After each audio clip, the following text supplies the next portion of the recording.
सचमैन का inquiry training model 5 steps में divided है, यानी डिस्क्रिपेंट इवेंट प्रेजेंट करना, जनरेशन ऑफ इन्फ्रेंस करना जो कि लर्नर के द्वारा किया जाता है, observation of likely answer, research और कंडक्टिंग एक्टिविटी। ये जो कंडक्टिंग एक्टिविटी है that is related to validating the finding by experimentation, और जो डिस्क्रिपेंट इवेंट है that is related to capturing attention of learner.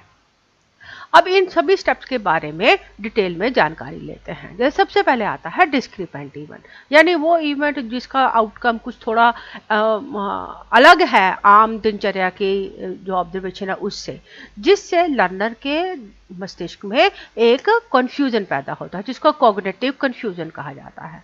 तो जब कोई डिस्क्रिपेंट इवेंट ऐसा हो जिसका आउटकम लर्नर पूरी तरह से समझ नहीं आ पा रहा, तो उसके मस्तिष्क में कुछ कंफ्यूजन पैदा होता है कि ऐसा क्यों हुआ। एग्जाम्पल लेते हैं, जैसे मान लीजिए अध्यापक 2 गेंदें एक ही साइज की, एक ही कलर की, एक ही साइज की और एक ही डायमेंशन की लेके जाता है क्लास में। एक गेंद को छोड़ता है तो ये गेंद नीचे जाके बैठ जाती है, दूसरी गेंद को जो लगभग इसके जैसी ही है उसको छोड़ता है तो ये गेंद नीचे गिरती है और फिर ऊपर उछल जाती है। अब ये दोनों ही जो चीज़ें हैं ये लर्नर को मोटिवेट करती हैं ये सोचने के लिए कि क्यों कोई गेंद, जबकि दोनों गेंदें एक जैसी दिख रही थी, कोई गेंद नीचे बैठ जाती है और क्यों कोई गेंद ठप्पा खा के ऊपर आती है। तो ऐसा इवेंट जिसमें लर्नर मोटिवेट होता है सोचने के लिए that is called as the discrepant event. According to Suchman, discrepant event क्या है? A student will not want to leave the problem until the student knows precisely why some event happened and for which there was no previous explanation available that successfully could explain such physical behavior. आमतौर पर जो discrepant event में अगर कोई physical behaviour में change आ रहा है तो उसको ऑब्जर्व करना आसान रहता है।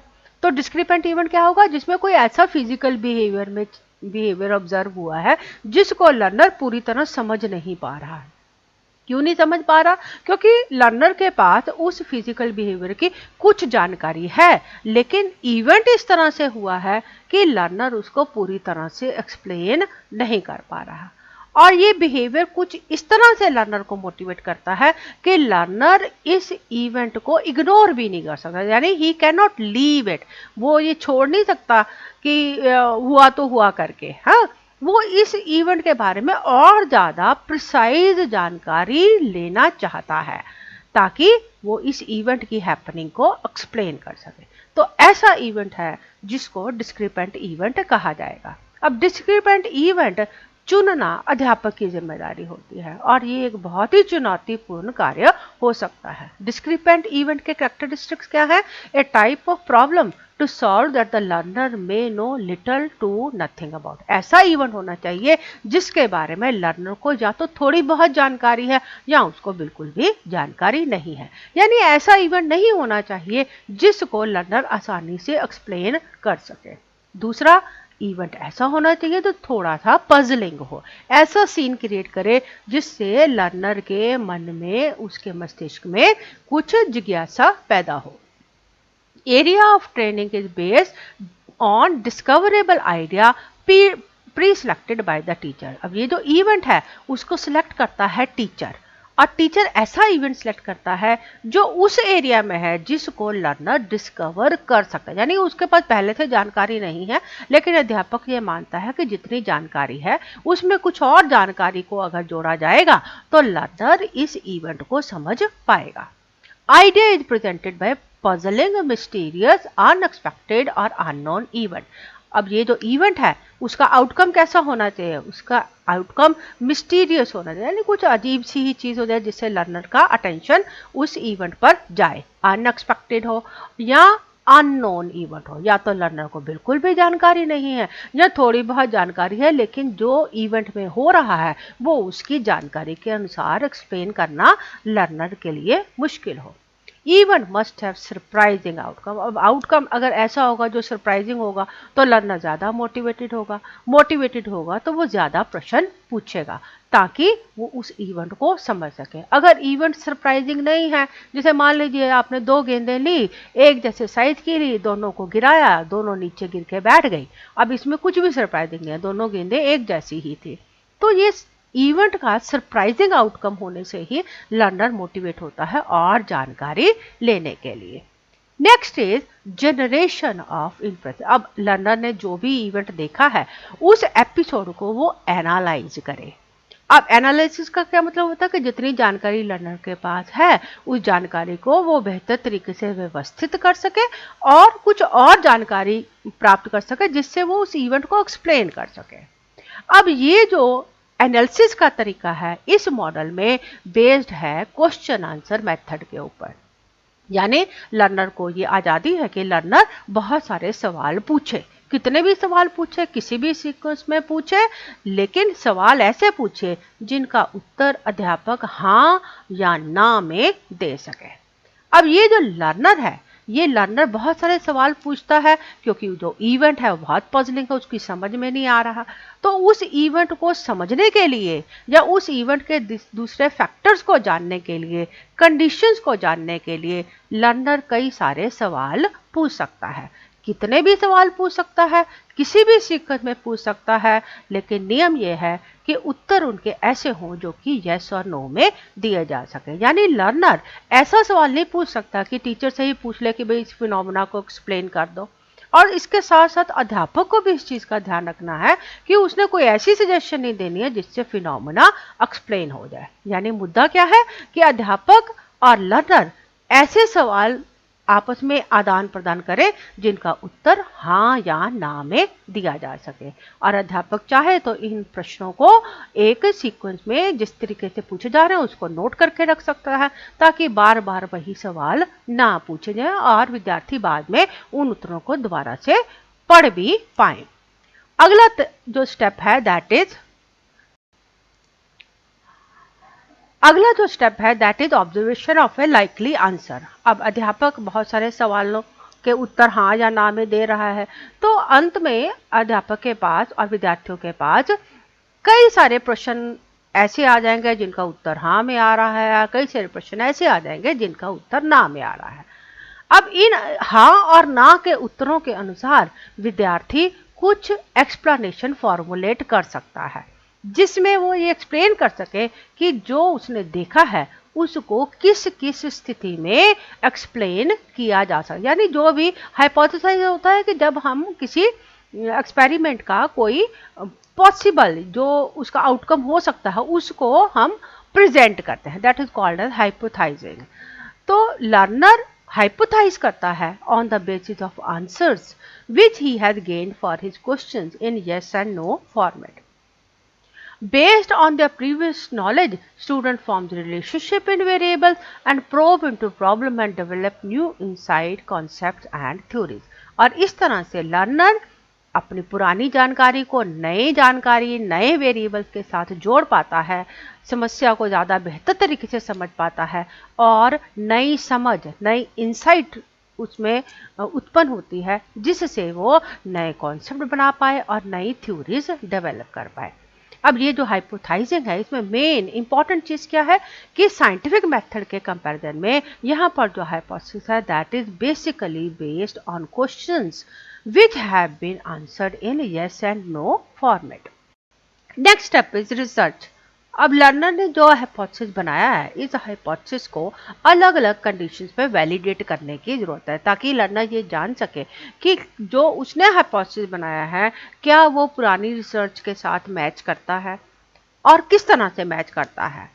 तो इसके लिए लर्नर को ज़रूरत पड़ती है कि वो कई दूसरे बुक्स से जानकारी इकट्ठा करे, इंटरनेट से इकट्ठा करे, पीरियोडिकल से इकट्ठा करे या कोई दूसरे जो रिसर्चर्स हैं उनके वर्क के साथ उनकी फाइंडिंग को अपने हाइपोथेसिस के साथ जोड़ के देख सके। इस तरह से वो अपने हाइपोथेसिस को वैलिडेट यानी सही या गलत की श्रेणी में डालने में सक्षम हो सकता है। अब ये जो तरीका है इसके द्वारा लर्नर कोशिश करता है कि जो उसने एक्सप्लेनेशन बनाया है उसको और बेहतर से बेहतर तरीके से प्रस्तुत कर सके। साइंटिफिक मेथड में भी हमने देखा था कि जब कोई भी थ्योरी है उस थ्योरी को टेस्ट करने की ज़रूरत पड़ती है। यहाँ पर ये जो इवेंट है इसको बोला जाता है कंक्लूडिंग एक्टिविटी। कंक्लूडिंग एक्टिविटी मतलब जो हाइपोथेसिस लर्नर ने बनाया है उसको डिफरेंट सेट्स में टेस्ट करके देखना। और इस टेस्टिंग के लिए जो एक्टिविटी की जाती है that is called as experimentation. जैसे हमने पहले देखा था कि अध्यापक जो डिस्क्रिपेंट इवेंट है उसको एक्चुअल डेमोन्स्ट्रेशन के द्वारा भी दिखा सकता है और वर्बल डिस्क्रिप्शन के द्वारा भी दिखा सकता है।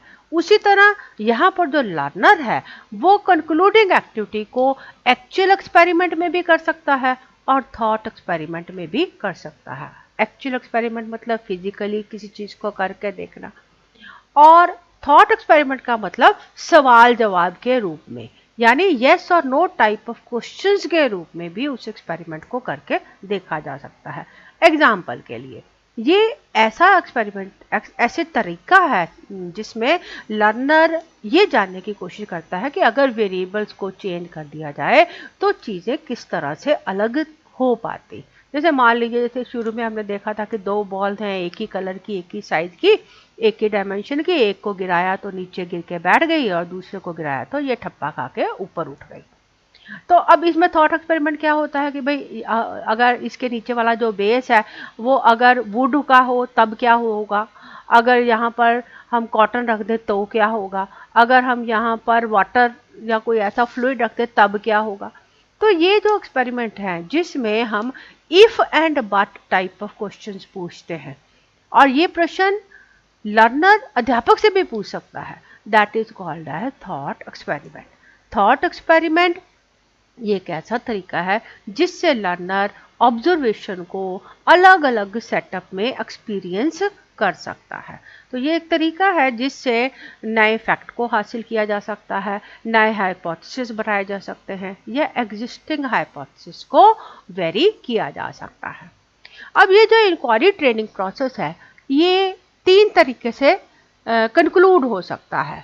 फर्स्ट इज दैट ये तो हो सकता है लर्नर सक्सेसफुली एक्टिविटी को इवेंट को एक्सप्लेन कर पाए, यानी अलग अलग तरह से उसने एक्सपेरिमेंट करके देखा उसमें वो चेंज्ड वेरिएबल के साथ भी इवेंट को एक्सप्लेन कर पाए। लेकिन हर बार ऐसा हो ये जरूरी नहीं है। कई बार क्या होता है कि बहुत सारा समय चला जाता है इंक्वायरी ट्रेनिंग में। इंक्वायरी ट्रेनिंग का भी एक लिमिटेड टाइम पीरियड रहता है, जैसे 30-40 मिनट्स का टाइम पीरियड रहता है जिसमें लर्नर सवाल पूछता है। कई बार सवाल इतने ज़्यादा हो जाते हैं कि लर्नर हाइपोथेसिस या कंक्लूडिंग एक्टिविटी तक नहीं पहुंच पाता और टाइम खत्म हो जाता है। तीसरा कंक्लूजन यह हो सकता है कि लर्नर ने एक्टिविटी को ही सही तरीके से नहीं समझा, उसने उसको बेहतर तरीके से ऑब्जर्व ही नहीं करा, है ना। तो इसके कारण भी जो एक्टिविटी है वो कंक्लूड नहीं हो पाती। यानी इंक्वायरी ट्रेनिंग के लिए ये जरूरी है कि लर्नर एक्टिविटी को बेहतर तरीके से कॉम्प्रीहेंड कर पाए ताकि वो सही हाइपोथेसिस पर पहुंच पाए। अब इसके लिए एक्सपेरिमेंट चाहे रिटन है चाहे थॉट एक्सपेरिमेंट है, दोनों ही तरह से वैलिड है, लेकिन सही ऑब्जर्वेशन के ऊपर ही सही एक्सपेरिमेंटेशन पॉसिबल है। इवेंट को बाद में असेस करने के लिए रिटन डॉक्यूमेंट्स लिए जा सकते हैं या ओरल ऑब्जर्वेशन हो सकता है, लेकिन इस प्रैक्टिस को करने के लिए टीचर का ट्रेंड होना बहुत ज़रूरी है। हालांकि ये लर्नर सेंटर्ड मेथड है, लेकिन फिर भी इसमें टीचर का बहुत इंपॉर्टेंट रोल रहता है ताकि वो लर्नर को मोटिवेटेड रख सके और लर्नर सही ऑब्जर्वेशन कर सके, उस प्रॉब्लम एरिया पे फोकस कर सके जिसके बारे में एक्टिविटी ऑर्गेनाइज्ड है। अब next is criticism of this inquiry training method. Inquiry training काफ़ी हेल्प करती है क्योंकि ये क्रिएटिव थिंकिंग बनाने के लिए और लर्नर की एनालाइजिंग एबिलिटीज़ को इम्प्रूव करने में हेल्प करती है। लर्नर नई हाइपोथेसिस बना पाता है और जो पुराने हाइपोथेसिस हैं, पुरानी जो रिसर्च है उसको एनालाइज भी कर सकता है। It engages learning in causal reasoning. Causal reasoning मतलब why something happens. So it encourages the learner to think for a reason behind the experiences. और इस तरह से वो बेहतर तरीके से हाइपोथेसिस और बेहतर टेस्टिंग कर पाता है। It helps in drawing inferences and concept building. Inference यानी ड्रॉ करने के लिए यानी हाइपोथेसिस बनाने के लिए और कॉन्सेप्ट फॉर्मेशन में भी ये हेल्प करता है। Another very important aspect of this method is that it develops cooperative learning and as well as independent learning. cooperative learning इस तरह से, क्योंकि एक समस्या के कई सारे उत्तर हो सकते हैं और अगर लर्नर इस चीज़ को समझेगा तो उससे उसको अल्टरनेटिव एक्सप्लेनेशन बनाने में हेल्प मिलती है. He become more tolerant to the views of other, और वो ये जान पाता है कि कोई भी नॉलेज परमानेंट नहीं है और किसी भी नॉलेज में थोड़ा बहुत एम्बिग्यूटी होना एक जेन्युइनिटी है. वो कोई भी किसी भी चीज़ को बिल्कुल यकीनी तौर पे पक्के तौर पे नहीं कहा जाता. सचमैन बिलीव करते थे कि सारी जो नॉलेज है वो टेंटेटिव है and this helps the learner to understand that view point of others is also important. And next is independent learning के लिए डेवलप करता है, क्योंकि लर्नर खुद अपने तरीके से अपने लिए अलग अकेले में भी सोच सकता है, अपने तौर पे भी उस चीज़ को डेवलप कर सकता है. तो सच में ये फील करते थे कि जो एनालाइजिंग एबिलिटीज़ हैं या थिंकिंग एबिलिटीज़ हैं, इसको डेवलप करने के लिए ये मेथड बहुत यूज़फुल हो सकता है, because it helps in making the learner conscious of the learning process. तो ये जो मेथड हैं ये सेकेंडरी और एलिमेंट्री स्कूल्स में सभी जगह पर यूज़ होता है और बहुत हद तक ऐसे लर्नर जो कि जिनमें सेंसरी हैंडीकैप है वहाँ पर भी ये मॉडल काफ़ी यूज़फुल है. लेकिन इस मॉडल की कुछ शॉर्टकमिंग्स भी हैं, जैसे inquiry process can not be program. कोई एक प्रोग्राम नहीं हो सकता जिसको एक इंक्वायरी प्रोसेस बना दिया जाए और वो सभी क्लास के सभी बच्चों के ऊपर समान रूप से लागू हो जाए, क्योंकि इंक्वायरी प्रोसेस लर्नर की अपनी कैपेबिलिटीज़ के ऊपर भी बेस्ड है. तो लर्नर पहले से कितना जानता है उसके ऊपर बेस्ड है, इसलिए कोई भी एक इंक्वायरी प्रोसेस सभी क्लासेस के ऊपर इम्प्लीमेंट नहीं हो सकता, यानी इसको प्रोग्राम नहीं किया जा सकता. Second is emphasis on inquiry process not on the content. तो ये एक प्रोसेस के ऊपर ज़्यादा ध्यान देना है. कोई ज़रूरी नहीं है कि जो इंक्वायरी प्रोसेस में जो आउटकम निकले वो हमेशा सही ही हो. Sometimes the wrong hypothesis can also be found, but this method is based on teaching the learner how to inquire, not on building the content. Next is raising question might be difficult to manage, क्योंकि कई बार बच्चे बहुत सारे सवाल पूछते हैं, उसमें classroom management में डिफ़िकल्टी आ सकती है. टीचर के लिए डिफरेंट स्किल्स की ज़रूरत होती है ताकि टीचर बेहतर तरीके से इस मॉडल को मैनेज कर सके. रिसोर्सेज की ज़रूरत होती है, प्रोजेक्टर चाहिए प्रेजेंटेशन के लिए या एक्चुअल लैब सेटअप्स चाहिए जिसमें एक्सपेरिमेंट्स को सेटअप किया जा सके. And it might not work for some students. कुछ स्टूडेंट्स इस मेथड से ज़्यादा बेनिफिट नहीं होते क्योंकि ये कॉग्निटिव एबिलिटी पर बेस्ड है, लर्नर की कॉग्निटिव एबिलिटी पर बेस्ड है. तो हो सकता है ये मॉडल कुछ स्टूडेंट्स के ऊपर पूरी तरह से यूजफुल ना हो, but definitely this model is very important for developing scientific attitude and it goes as a life long process.